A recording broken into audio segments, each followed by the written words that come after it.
Hello guys. All right, we are back with a brand new book.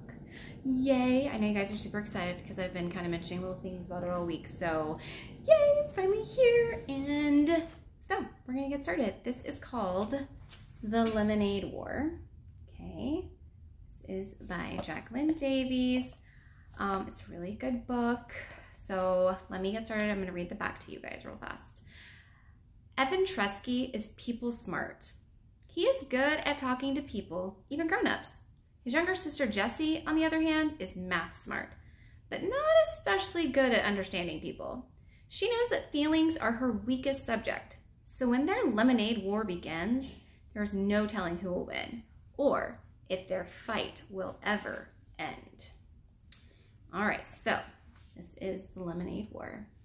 And I'm going to start off today. I'm going to read you guys chapter 1. So let's see what happens. Oh, I will say, the little summary on the back, first time I read it, it reminds me of my brother. So my brother and I, our relationship. So that's kind of my connection. And as we go throughout this book, I'll tell you guys a little bit more about that, but just a little heads up. So that was my connection there. All right, chapter 1 is called Slump. Slump. A drop in the activity of a business or the economy. So there's a little dictionary definition there for you. Slump. Evan lay on his back in the dark, throwing the baseball up in a straight line and catching it in his bare hands. Thwop, thwop. The ball made a satisfying sound as it slapped his palm. His legs flopped in a V, his arms stretched up to the ceiling. And the thought that if he missed, he'd probably break his nose, the game just interesting enough to keep going. On the floor above, he heard footsteps, his mother's, and then a long, loud, scraping, groaning sound. He stopped throwing the ball to listen. His mother was dragging something heavy across the kitchen floor, probably the broken air conditioner. A week ago, right at the beginning of the heat wave, the air conditioner in his mother's attic office had broken.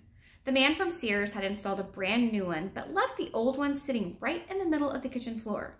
The Treskys had been walking around it all week.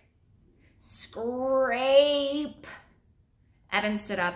His mom was strong, but this was a two-person job. Hopefully she wouldn't ask him why he was hiding in the dark basement, and hopefully Jessie wouldn't be in the kitchen at all. He'd been avoiding her for 2 days now, and it was getting harder by the minute. The house just wasn't that big. Evan had his hand on the railing when the scraping noise stopped. He heard footsteps fading to silence. She'd given up. Probably the heat, he thought. It was that kind of weather, giving up kind of weather. He went back to laying on the floor. Thwop, thwop.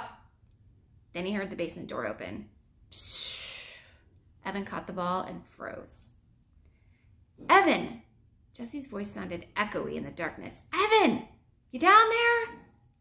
Evan held his breath. He lay completely still. The only thing that moved was the pins and needles prickling in his fingers. He heard the door start to close, long breath out. But then it stopped and opened again. Footsteps on the carpeted stairs, a black outline of Jessie standing at the bottom step with daylight squirting all around her. Evan didn't move a muscle. Evan, is that you? Jessie took one short step into the basement. Is that? She inched her way toward him, then kicked him with her bare foot. Hey, watch it, would ya? Said Evan, swatting her leg. He suddenly felt stupid, lying there in the dark. I thought you were a sleeping bag, she said. I couldn't see. What are you doing down here? How come the lights are off? Ugh, it's too hot with the lights on, he said. He talked in a flat voice, trying to sound like the most boring person on the whole planet. If he kept it up, Jessie might just leave him alone. Mom's back in her office, said Jessie, lying down on the couch. Working. She groaned as she said the word. Evan didn't say anything. He went back to throwing the baseball, straight up, straight down, straight up, straight down. Maybe silence would get Jessie to leave. He was starting to feel words piling up inside of him, crowding his lungs, forcing out all the air. It was like having a chest full of bats, beating their wings, fighting to get out. She tried to move the air conditioner, but it's too heavy, said Jessie. Evan tightened his lips. Go away, he thought. Go away before I say something mean. It's gonna be hot all week, Jessie continued. In the 90s, all the way up till Labor Day. Thwop, thwop. So, what do you want to do? Jessie asked. Scream, thought Evan. Jessie never got it when we were giving her the big freeze. She just went right on acting as if everything were great. It made it really hard to tell her to bug off without telling her to bug off. Whenever Evan did that, he felt bad. So what do you want to do? Jessie asked again, nudging him with her foot. It was a direct question. Evan had to answer it or explain why he wouldn't, and he couldn't get into that. It was just too complicated and too hurtful. Huh? So what do you want to do? She asked for a third time. Doing it, said Evan. Nah, come on, for real. For real, he said. We could ride our bikes to the 7-Eleven, she said. No money, he said. You just got $10 from Grandma for your birthday. Spend it, said Evan. On what? Stuff, Evan said. Well, Jessie's voice dribbled down to nothing. Evan stopped throwing the ball and looked at her. What? Jessie pulled her legs tight against her chest. Nothing, she said. Right, said Evan. He knew that Jessie had money. Jessie always had money squirreled away in her lockbox. But that didn't mean she was going to share it. Evan went back to throwing the baseball. He felt a tiny flame of anger shoot up and lick his face. Thwop, thwop. We could build a fort in the woods, said Jessie. Too hot. We could play Stratego. Too boring. We could build a track and race marbles. Too stupid.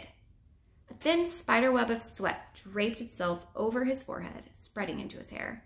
With every throw, he told himself, it's not her fault. It's not her fault. But he could feel his anger growing. He started popping his elbow to put a little more juice on the ball. It was flying a good 4 feet into the air every time. Straight up, straight down, straight up, straight down. Pop, pop, pop. The bats in his chest were going nuts. They wanted out. What's the matter with you? Asked Jessie. You've been so weird the last couple of days. Oh man, here they come. I just don't want to play a dumb game like Stratego, he said. You like that game. I only picked that because it's your favorite game. I was being nice, in case you hadn't noticed.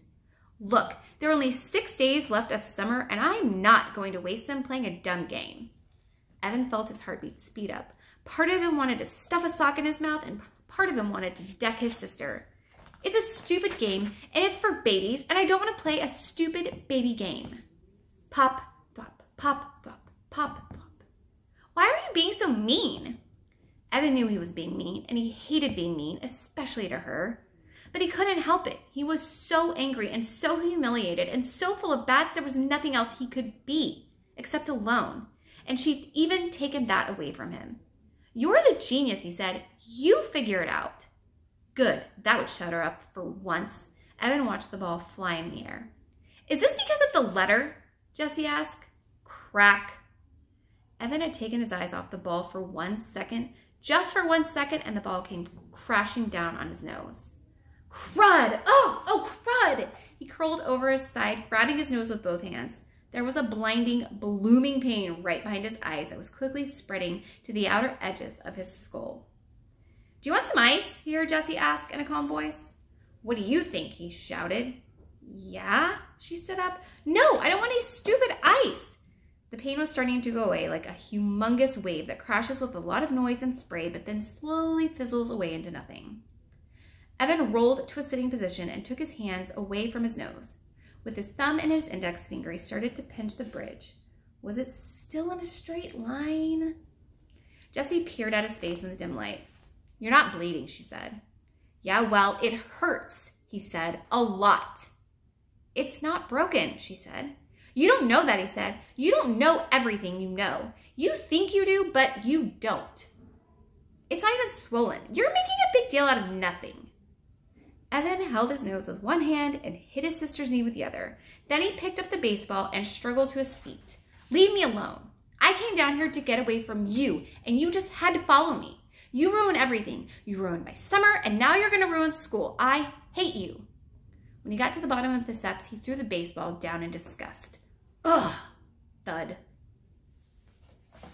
All right. That was chapter 1 of The Lemonade War.